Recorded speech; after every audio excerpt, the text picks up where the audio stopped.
సాలగ్రామం విష్ణువుకు ప్రతిరూపంగా భావిస్తారు. పూర్వం ఒక స్త్రీ మూర్తి విష్ణువును తన కుమారుడిగా పుట్టమని వరం అడుగుతుంది. ఆమె వరాన్ని తీర్చడానికై విష్ణువు ఆమెను గండకీ నదిగా జన్మించమని ఆదేశిస్తాడు.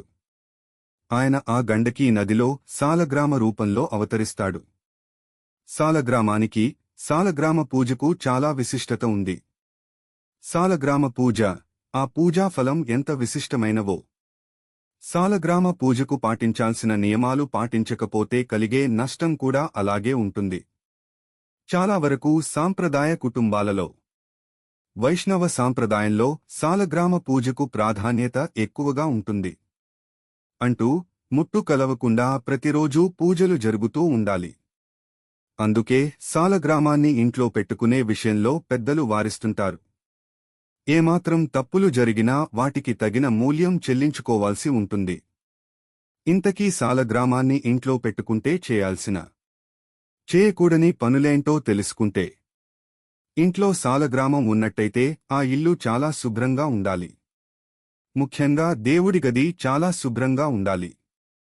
లేకపోతే ఆ ఇంట్లో నెగటివ్ ఎనర్జీ పెరుగుతుందట. కుటుంబంలో ఇబ్బందులు చోటు చేసుకుంటాయని అంటున్నారు.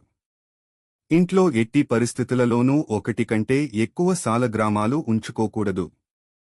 ఒకవేళ అలా ఉంటే ఆ ఇంట్లో వాస్తు దోషాలు, జీవితంలో దారిద్ర్యం ఏర్పడతాయి. ప్రతిరోజూ ఉదయాన్నే స్నానం చేసిన తరువాత సాలగ్రామానికి పూజ చేయాలి. ప్రతిరోజూ సాలగ్రామాన్ని నీటితో శుద్ధి చేయాలి. కుదిరితే పంచామృత అభిషేకం చేయాలి. నెయ్యి దీపం వెలిగించాలి.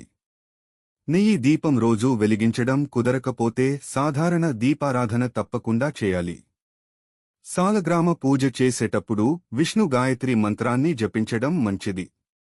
ఓం నారాయణాయ విద్మహే వాసుదేవాయ ధీమహి తన్నో విష్ణుః ప్రచోదయాత్ ఈ మంత్రాన్ని పఠించాలి. ఇది జీవితంలో ఆనందాన్ని, కుటుంబ అభివృద్ధిని తెచ్చిపెడుతుంది. శివలింగాన్ని ఇంట్లో ఉంచుకున్నప్పుడు ఎలాగైతే రోజంతా నీటిలో ఉంచుతారో, అలాగే సాలగ్రామాన్ని కూడా నీటిలో ఉంచడం చాలా మంచిది.